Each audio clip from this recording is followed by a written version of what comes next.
Dans un village paisible, vivait une famille qui semblait parfaite de l'extérieur, un père, une mère et 3 enfants. Mais derrière les sourires, des tensions grandissaient. Les disputes étaient fréquentes, les paroles blessantes fusaient, et une division profonde s'installait. Jusqu'au jour où une crise majeure força chacun à reconsidérer ses choix. Un jour, le père, Jérémie, un homme d'affaires souvent absent, prend une décision qui bouleverse tout. Il décide de vendre la maison familiale pour investir dans un nouveau projet.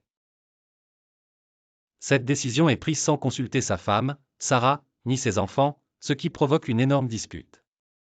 Sarah, épuisée par les absences de Jérémie, lui reproche de ne jamais penser à la famille. Leur fils aîné, Nathan, se sent trahi car il avait grandi dans cette maison et y attachait de nombreux souvenirs. Les 2 plus jeunes, Emma et Paul, se disputent entre eux, chacun prenant un camp différent.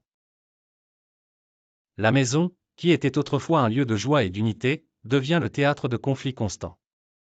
Alors que la famille est sur le point de se séparer, une tempête inattendue frappe leur village. Une inondation détruit temporairement leur maison et force tout le monde à s'abriter dans une petite église voisine.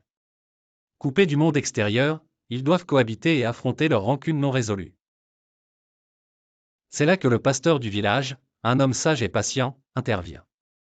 Il partage l'histoire de Joseph et ses frères, tirée de la Genèse 37 à 50. Le pasteur explique que, comme Joseph, chacun dans la famille doit apprendre à pardonner et à voir au-delà des blessures. Jérémie comprend qu'il a négligé sa famille et qu'il doit être plus présent et transparent dans ses décisions. Sarah réalise qu'elle a nourri de l'amertume envers Jérémie au lieu de chercher le dialogue.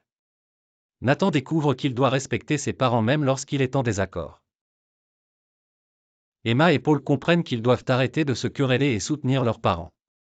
La tempête devient une opportunité de réconciliation.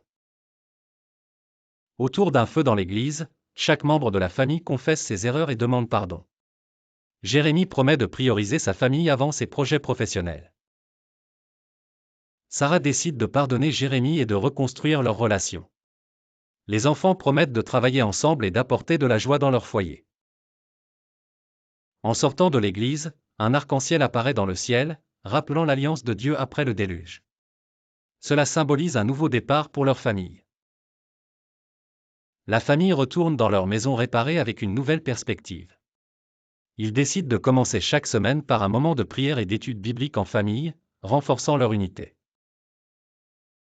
Les conflits familiaux sont inévitables, mais à travers le pardon et la grâce de Dieu, nous pouvons surmonter les blessures et retrouver la paix.